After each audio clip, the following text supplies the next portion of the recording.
Abdullah bin Mas'ud adalah seorang sahabat muhajirin dari Bani Zahrah, termasuk dalam sahabat as-sabiqunal awalin, sahabat yang memeluk Islam pada masa awal didakwahkan.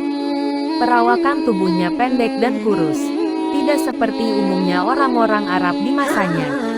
Tetapi dalam hal ilmu-ilmu keislaman, khususnya dalam hal Al-Quran, ia jauh melampaui para sahabat pada umumnya. Kisah keislamannya cukup unik, karena ia melihat dan mengalami secara langsung mukjizat Rasulullah Shallallahu Alaihi Wasallam. Ketika masih remaja, Abdullah bin Mas'ud bekerja mengembalakan kambing milik Uqbah bin Abi Mu'aid, salah seorang tokoh Quraisy yang sangat memusuhi Nabi Shallallahu Alaihi Wasallam. Suatu ketika saat sedang bekerja di suatu padang, dia didatangi oleh Rasulullah Shallallahu Alaihi Wasallam dan Abu Bakar yang sedang kehausan dan meminta susu. Tetapi karena hanya melaksanakan amanah mengembalakan, Abdullah bin Mas'ud pun tidak bisa memenuhi permintaan itu. Karena memang sedang kehausan, Rasulullah Shallallahu Alaihi Wasallam meminjam anak kambing betina yang belum digauli pejantan, yang tentunya tidak mungkin mengeluarkan air susu. Ibnu Mas'ud remaja memenuhi permintaan beliau tersebut. Setelah anak kambing itu diletakkan di depan Nabi Shallallahu Alaihi Wasallam, beliau mengikat dan mengusap susunya dan berdoa dengan kata-kata yang tidak difahami Ibnu Mas'ud. Sungguh ajaib, kantung susunya jadi penuh dengan air susu.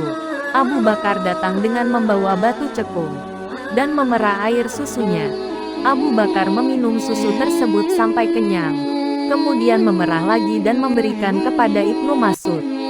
Dan terakhir Abu Bakar memerah lagi untuk Rasulullah Shallallahu Alaihi Wasallam. Setelah selesai minum, beliau berkata, "Mengempislah." Seketika kantung susu anak kambing itu mengempis kembali seperti semula, dan ia berlari kembali ke kumpulannya. Ibnu Mas'ud sangat takjub melihat pemandangan tersebut. Ia mendekati Rasulullah Shallallahu Alaihi Wasallam dan minta diajarkan kata-kata yang diucapkan Nabi Shallallahu Alaihi Wasallam tersebut. Maka beliau menyampaikan tentang risalah Islamiyah yang beliau bawa, dan seketika itu Abdullah bin Mas'ud memeluk Islam. Nabi Shallallahu Alaihi Wasallam memandang cukup intens kepadanya, kemudian bersabda, "Engkau akan menjadi seorang yang terpelajar." Tentu saja Ibnu Mas'ud tidak mengerti apa yang dimaksudkan oleh Nabi Shallallahu Alaihi Wasallam. Apalagi saat itu ia hanyalah seorang miskin yang mencari upah dengan menggembala kambing milik orang lain.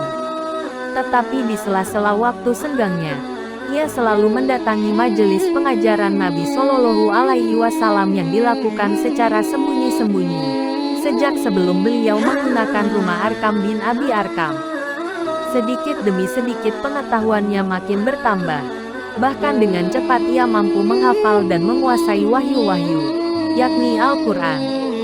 Suatu ketika Rasulullah Shallallahu Alaihi Wasallam ingin ada seseorang yang membacakan Al-Quran kepada orang-orang Quraisy karena mereka belum pernah mendengarnya. Dan ternyata Abdullah bin Mas'ud yang mengajukan dirinya. Tetapi Nabi Shallallahu Alaihi Wasallam mengkhawatirkan keselamatannya. Beliau ingin orang lain saja, yang mempunyai kerabat kaum Quraisy, yang bisa memberikan perlindungan jika ia disiksa. Tetapi Ibnu Mas'ud tetap mengajukan diri, bahkan setengah memaksa, sambil berkata, "Biarkanlah saya, ya Rasulullah, Allah pasti akan membela saya." Sungguh suatu semangat besar yang didorong jiwa muda yang berapi-api, sehingga kurang mempertimbangkan keselamatan dirinya. Dan tanpa menunggu lagi, ia berjalan ke majelis pertemuan kaum Quraisy di dekat Ka'bah, dan Nabi Shallallahu Alaihi Wasallam membiarkannya. Sampai di sana, ia berdiri di panggung atau mimbar di mana orang-orang Quraisy biasanya melantunkan syair-syair mereka, dan mulai membaca ayat-ayat Quran dengan mengeraskan suaranya. Yang dibacanya adalah surah Ar-Rahman. Orang-orang kafir itu memperhatikan dirinya sambil bertanya, apa yang dibaca oleh Ibnu Ummi Abdin itu? Saat itu mereka belum mengetahui kalau Ibnu Mas'ud telah memeluk Islam. Jadi mereka membiarkannya saja untuk beberapa saat lamanya. Salah satu dari orang Quraisy itu tiba-tiba berkata, "Sungguh, Yang dibacanya itu adalah apa yang dibaca oleh Muhammad. Mereka pun bangkit menghampiri dan memukulinya hingga babak belur. Namun selama dipukuli, ia tidak segera menghentikan bacaannya sebatas ia masih mampu melantunkannya. Ketika mereka berhenti memukulinya, ia segera kembali ke tempat Nabi Shallallahu Alaihi Wasallam dan para sahabat berkumpul, melihat keadaan tubuhnya yang tidak karuan akibat pukulan-pukulan tersebut. Salah seorang sahabat berkata, "Inilah yang kami khawatirkan akan terjadi pada dirimu." Tetapi dengan tegar Ibnu Mas'ud berkata, "Sekarang ini tak ada lagi yang lebih mudah bagiku daripada menghadapi musuh-musuh Allah tersebut. Jika tuan-tuan menghendaki, esok saya akan mendatangi mereka lagi dan membacakan lagi surah lainnya." Mereka berkata, "Cukuplah sudah. Engkau telah membacakan hal yang tabu atas mereka." Nabi Shallallahu Alaihi Wasallam hanya tersenyum melihat perbincangan di antara sahabat-sahabat beliau, tanpa banyak memberikan komentar apa-apa. Peristiwa tersebut menjadi pertanda awal dari apa yang diramalkan oleh Rasulullah Shallallahu Alaihi Wasallam. Ia akan menjadi seorang yang terpelajar, yakni dalam bidang Al-Quran dan ilmu keislaman lainnya.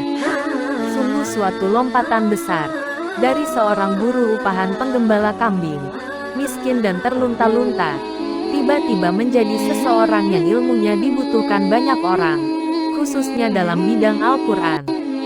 Ia memang hampir tidak pernah terpisah dengan Rasulullah Shallallahu Alaihi Wasallam. Pengetahuannya terus tumbuh dan berkembang dalam bimbingan beliau. Ia mendengar 70 surah Al-Quran langsung dari mulut Rasulullah Shallallahu Alaihi Wasallam, dan tidak ada sahabat lainnya yang sebanyak itu mendengar langsung dari Nabi Shallallahu Alaihi Wasallam. Ia juga selalu merekam mengingat peristiwa demi peristiwa yang berhubungan dengan surah-surah Al-Quran. Jika ia mendengar kabar tentang seseorang yang mengetahui suatu peristiwa yang berhubungan dengan Al-Quran, yang ia belum mengetahuinya, segera saja ia memacu untanya untuk menemui orang tersebut demi melengkapi pemahamannya tentang kemampuannya di bidang Al-Quran. Nabi Shallallahu Alaihi Wasallam bersabda, "Barang siapa yang ingin mendengar Al-Quran tepat seperti ketika diturunkannya, hendaknya ia mendengar bacaan Al-Quran Ibnu Ummi Abdin, yakni Abdullah bin Mas'ud. Barang siapa ingin membaca Al-Quran tepat seperti saat diturunkan, hendaklah ia membaca seperti bacaan Ibnu Ummi Abdin." Beliau juga pernah bersabda, "Berpegang teguhlah kalian kepada ilmu yang diberikan oleh Ibnu Ummi Abdin." Bahkan tak jarang Nabi Shallallahu Alaihi Wasallam memerintahkan Abdullah bin Mas'ud untuk membacakan suatu surah untuk beliau, dan beliau akan memerintahkannya berhenti setelah beliau tak dapat menahan tangis karena mendengar bacaannya. Beliau seolah dibawa bernostalgia dengan suasana ketika ayat tersebut diturunkan, karena bacaannya memang tepat seperti saat ayat-ayat Al-Quran itu diturunkan. Secara penampilan fisik, mungkin Abdullah bin Mas'ud tidak meyakinkan. Perawakan tubuhnya kurus dan kecil, tidak terlalu tinggi. Kedua betisnya kecil dan kempes sehingga pernah menjadi bahan tertawaan beberapa sahabat. Hal itu terjadi ketika ia sedang memanjat dan memetik dahan pohon arak untuk digunakan sikat gigi, siwak oleh Nabi Shallallahu Alaihi Wasallam. Melihat sikap mereka ini, beliau bersabda, "Tuan-tuan mentertawakan kedua betis Ibnu Mas'ud. Padahal di sisi Allah, timbangan kebaikan keduanya lebih berat daripada gunung Uhud." Abdullah bin Mas'ud tidak pernah tertinggal mengikuti pertempuran bersama Rasulullah Shallallahu Alaihi Wasallam. Begitu juga beberapa pertempuran pada masa Khalifah Abu Bakar dan Umar. Ketika perang Badar usai, Nabi Shallallahu Alaihi Wasallam ingin mengetahui keadaan Abu Jahal. Maka Abdullah bin Mas'ud pun beranjak pergi mencarinya. Begitu juga beberapa sahabat lainnya. Sebenarnya saat pertempuran berlangsung, beliau telah didatangi dua pemuda Ansar, Mu'az bin Amr bin Jamuh dan Muawis bin Afra. Mereka berdua mengaku telah membunuh Abu Jahal. Setelah memeriksa pedang kedua pemuda tersebut, beliau pun membenarkan pengakuan mereka. Hanya saja beliau ingin memperoleh kejelasan informasinya dan kepastian kematiannya. Ibnu Mas'ud bergerak di antara mayat yang bergelimpangan, dan akhirnya menemukan tubuh Abu Jahal, yang masih sekarat, nafasnya tinggal satu-satu. Tubuh Ibnu Mas'ud yang kecil berdiri di atas tubuh Abu Jahal yang kokoh kekar terkapar. Ia menginjak leher Abu Jahal dan memegang jenggotnya untuk mendongakkan kepalanya, dan berkata, "Apakah Allah telah menghinakanmu, wahai musuh Allah? Dengan apa ia menghinakan aku? Apakah aku menjadi hina karena menjadi orang yang kalian bunuh? Atau justru orang yang kalian bunuh itu lebih terhormat? Andai saja bukan pembajak tanah yang telah membunuhku." Memang, dua pemuda Ansar yang membunuhnya adalah para pekerja kebun kurma. Mungkin ia merasa lebih berharga jika saja yang membunuhnya adalah seorang pahlawan perang seperti Hamzah atau Umar. Kemudian ia berkata kepada Ibnu Mas'ud yang masih menginjak lehernya, "Aku sudah naik tangga yang sulit, wahai penggembala kambing." Ibnu Mas'ud mengerti maksud Abu Jahal. Ia melepaskan injakan pada lehernya. Tak berapa lama kemudian Abu Jahal tewas. Ia memenggal kepala Abu Jahal dan membawanya kepada Nabi Shallallahu Alaihi Wasallam. Sampai di hadapan beliau, ia berkata, "Wahai Rasulullah, ini kepala musuh Allah, Abu Jahal. Demi Allah yang tiada ia selain dia." Beliau mengucap 3 kali. Kemudian bersabda lagi, "Allahu Akbar. Segala puji bagi Allah yang telah memenuhi janjinya, menolong hambanya dan mengalahkan pasukan musuhnya." Ada suatu peristiwa berkesan pada perang Tabuk yang selalu menjadi keinginan dan angan-angan Abdullah bin Mas'ud. Suatu malam ia terbangun dan ia melihat ada nyala api di arah pinggir perkemahan. Ia berjalan ke perapian tersebut, dan ia melihat 3 orang bersahabat, Nabi Shallallahu Alaihi Wasallam, Abu Bakar dan Umar bin Khattab sedang memakamkan jenazah salah seorang sahabat, Abdullah Zulbijadain Al-Muzani. Nabi Shallallahu Alaihi Wasallam berada di lubang kuburan, Abu Bakar dan Umar berada di atas. Ia mendengar beliau bersabda, "Ulurkanlah kepadaku lebih dekat." Nabi Shallallahu Alaihi Wasallam menerima jenazah Abdullah tersebut dan meletakkan di liang lahat. Kemudian beliau berdoa, "Ya Allah, aku telah ridha padanya, maka ridai pula ia olehmu."